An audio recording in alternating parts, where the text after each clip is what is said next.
All right, so we're going to go ahead and get started today. We're going to be making a shirt that I put out about 5 years ago for the Matt O'Neill doll, and the pattern was called Scottish Jamie. This design was inspired by the television show Outlander, and I had several requests from people to make these different designs available for both the men and female dolls. And so I went ahead and created this, and today I'm going to be doing it for the 19-inch Tonner dolls. So that would include Mortimer and Peter Pevensie and some of those larger character dolls. So this is a cover of the pattern that I currently have available, and then at the end of the video we'll show what it looks like on the larger doll. So let's go ahead and set the pattern cover to the side and look at the pattern pieces. So it's kind of an unusual shirt, not a traditional sleeve in any sense, and so the construction may seem a little bit wonky if you're not familiar with this type of design. What we're going to do is we have a shirt back and shirt front, we have a yoke and then a yoke lining, the collar, we have the cuffs and the band at the front where the slit in the front of the top is, and then this really unusual sleeve. So let me go ahead and show you how to get the construction started, and we'll do that utilizing the shirt front piece and the shirt band, and we're starting with that front slit. So let's get these pieces to the side and get that going. All right, so this is the shirt front piece, and you can see on the pattern piece that it actually has an indication of where that front band is going to go. If you take your iron and just fold this piece in half and create a center crease, that's a good way to place the actual front band. It's just a small piece. The first step is going to be just to go ahead and run a zigzag stitch around the outside of it if you want to have a more finished edge to the inside of the shirt.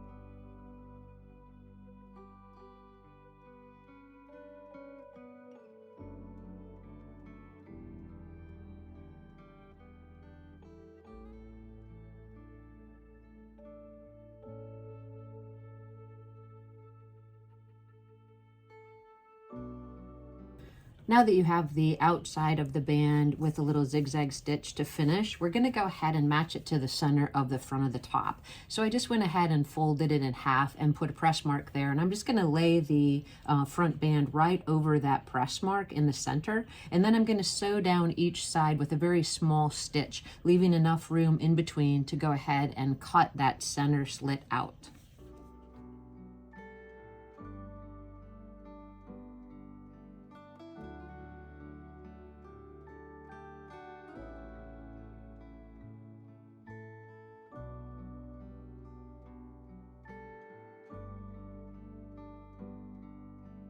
So as you can see, there is just a very small area between, and this stitch really does need to be small. Otherwise, when you cut out the center, you're going to fray the material. So be real careful about that.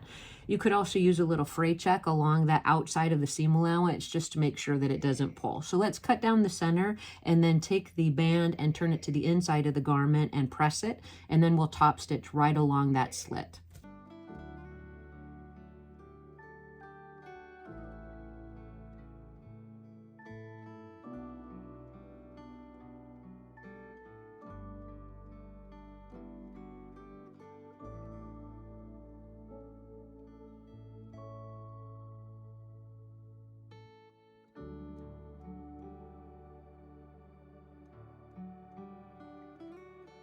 All right, now that we have the band pressed to the inside, we're just going to take it back over to the sewing machine and top stitch around that slit.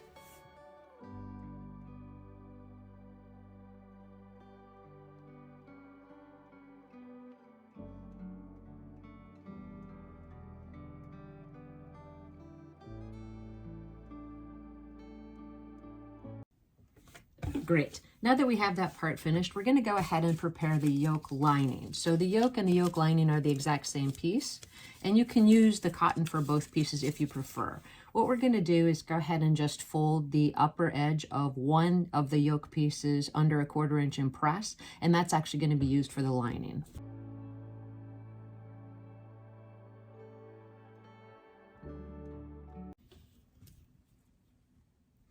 All right, now that we have that complete, we're going to go ahead and take the back piece of the top and we're going to run a gather stitch across the top edge of it. Then we're going to attach the yoke with right sides together.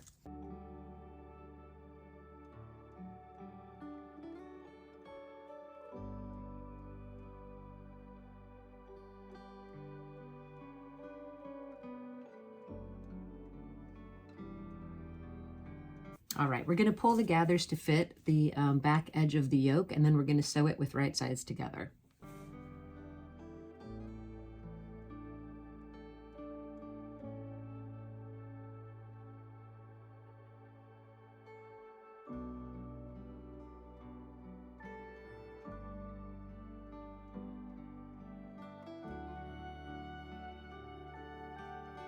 Great. Now that we have the yoke sewn to the back of the top, we're actually going to take that yoke lining and we're going to apply it also at this seam. So what you're going to do is you're going to place it on the wrong side of the fabric, right sides together, and then you're just going to sew right across that same seam again. This is going to create a lining where you don't have to hand stitch the back yoke lining to the back of the top.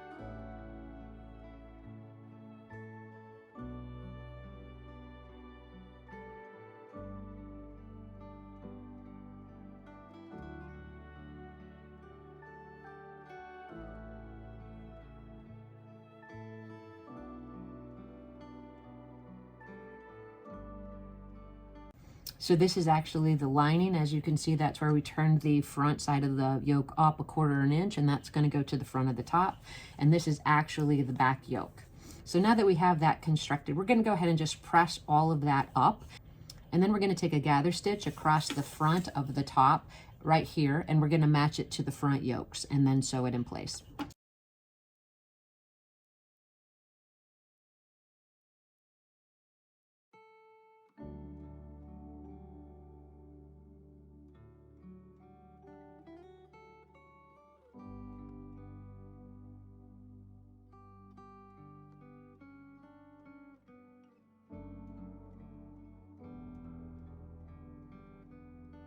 Now that we have that gather stitch run, all we're going to do is pull that to fit the front yoke of the top, and then we're going to sew it in place.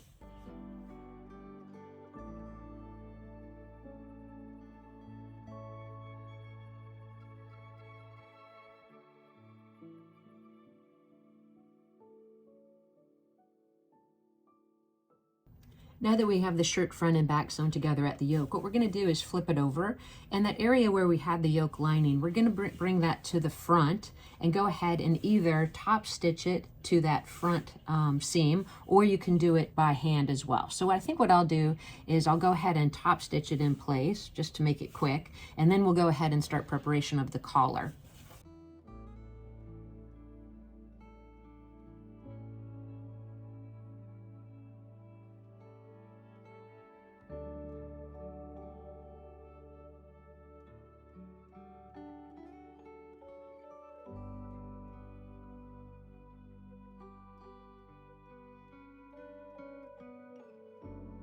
Let's check the front, make sure we like how it turned out, which I think it looks fine. And now we're just going to go ahead and baste the yoke lining to the yoke at the neck edge.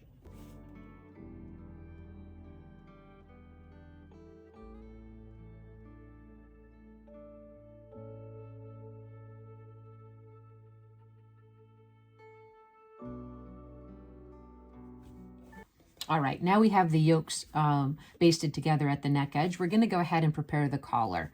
Once we have the collar prepared, we're going to go ahead and pin it to this neck opening with after taking some clips in towards the round, and then sew it in place.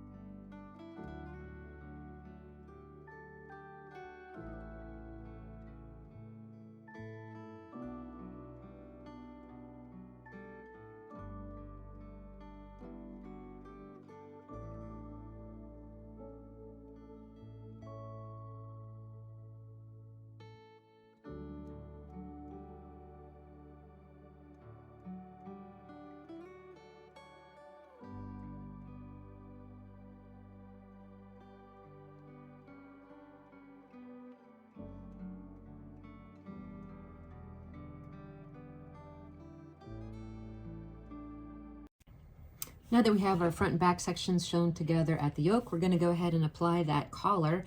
But the thing you want to keep in mind is that the collar meets right at that front slit. So as you fold the folded edge of the collar back, you want to line that seam allowance up right with the front center of the collar.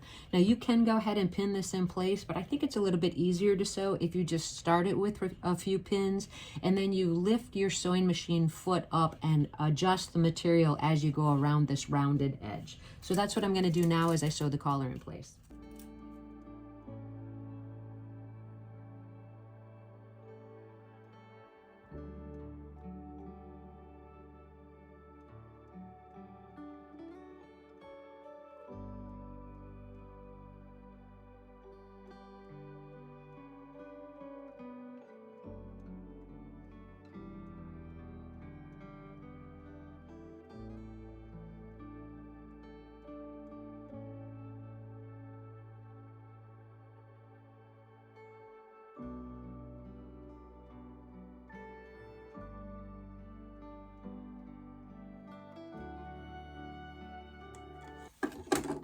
All right, once we have the collar sewn in place, you just want to check that you did line it up exactly with that front slit. Then what I'm going to do is I'm going to take that seam allowance and clip into it just to give it a little bit more give. And then I'm going to fold the folded edge of the collar over that seam allowance and hand stitch the collar to the inside.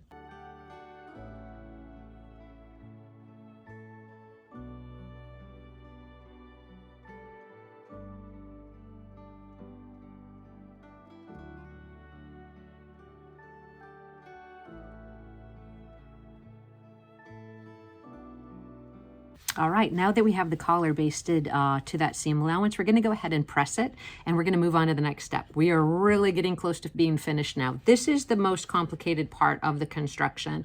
The sleeves and the sleeve cuffs are a breeze, and we should be done in no time.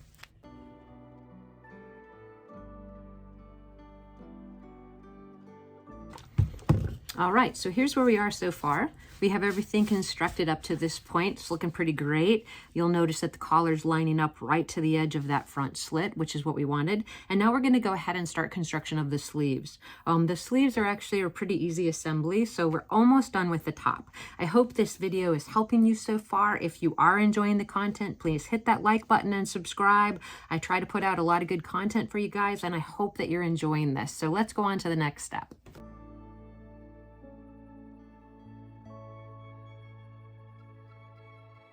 All right, this is our sleeve piece that we need to prepare. So there's going to be a gather stitch across both of the edges. This is the shoulder edge and this is the cuff edge.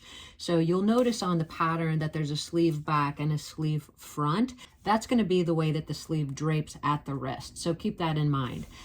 You do have a dot here where you're going to stop, and that's going to actually be for the cuff vent. If you like to, you can go ahead and serge your zigzag along this raw seam edge to make that a cleaner finish if you prefer. So let's go ahead and run a few zigzag stitches along that vent opening just to make it a nicer finish, and then we'll go ahead and get the gather stitches.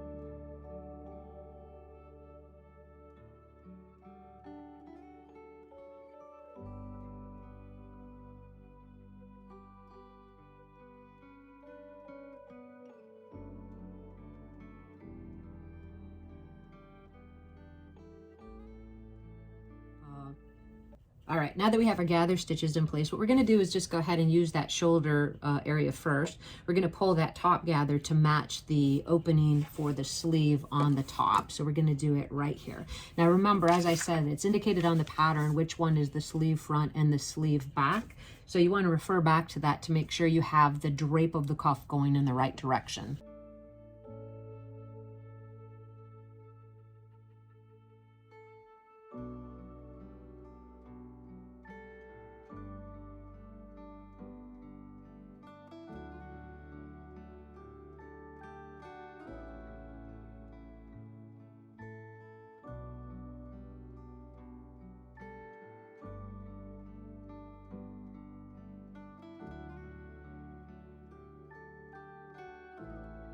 All right, as you can see on the shoulder seam, there's very limited gathers, but on the cuff, there's going to be a lot. So let's go ahead and install that second side.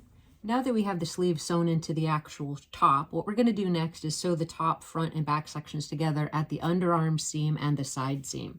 Now remember, as indicated on the pattern, you're going to stop here at this dot, and that's going to leave a vent in the sleeve in order to put the cuff on. So let's go ahead and sew it together front to back at the side seam.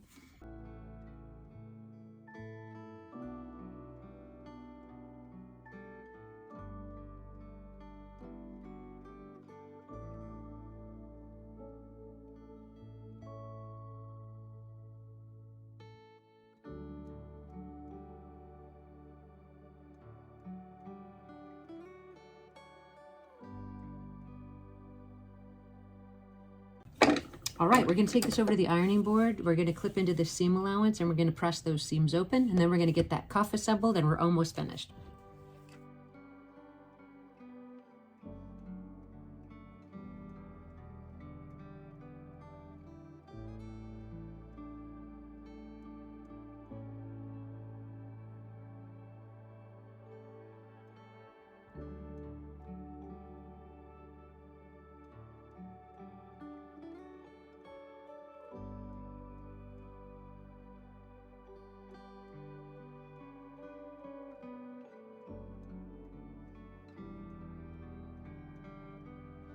All right, now that you've gathered the cuff edge of the sleeve, what you're going to do is you're going to pin it to that cuff. And I just want to show you that you're actually leaving a 1/4 inch of the cuff material past the folded edge of that, past the folded edge of the sleeve vent. So you pin it all the way in place and you leave that 1/4 inch. Then we're going to go ahead and just sew that right along the cuff, and then we'll turn the cuff edge up and finish the side of the cuff.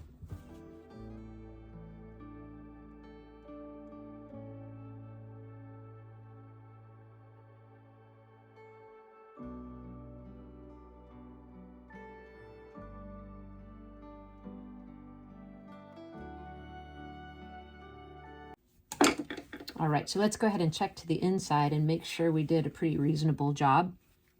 And that's how it's going to be finishing. So that looks pretty easy. All you're going to do now is fold the cuff back. Now remember, you have that pressed edge because you're going to hand finish that to the cuff seam. So you're just going to fold it right in half, as you can see, and you're going to sew right along that 1/4 inch selvage or overhead area, and that's going to actually form the cuff. So use a real small stitch right here because you don't want to pull it out as you turn it right side out.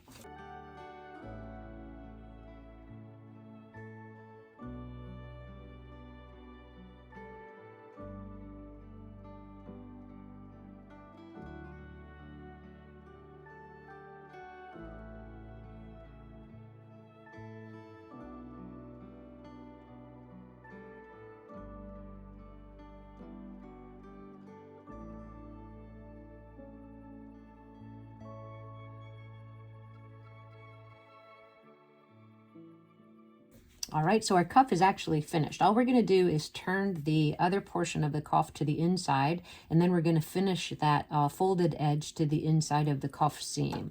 And that's going to actually give us our cuff. Then we'll actually apply a snap right there and get ready to fit it to the doll.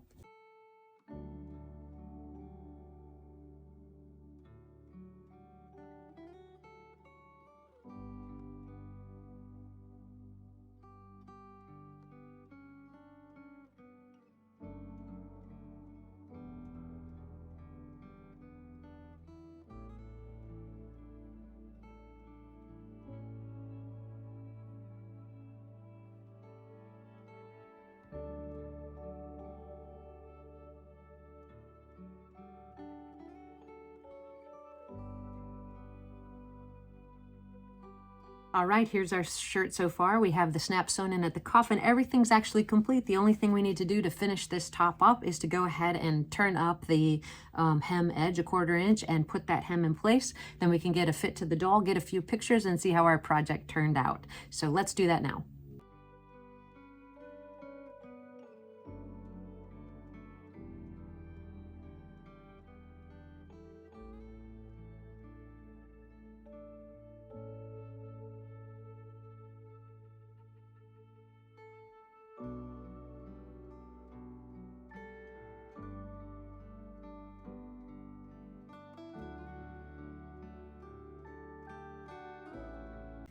All right, so that's it. We've actually completed the whole top. What we're going to do now is just grab that doll, get a few photographs, and see how he looks.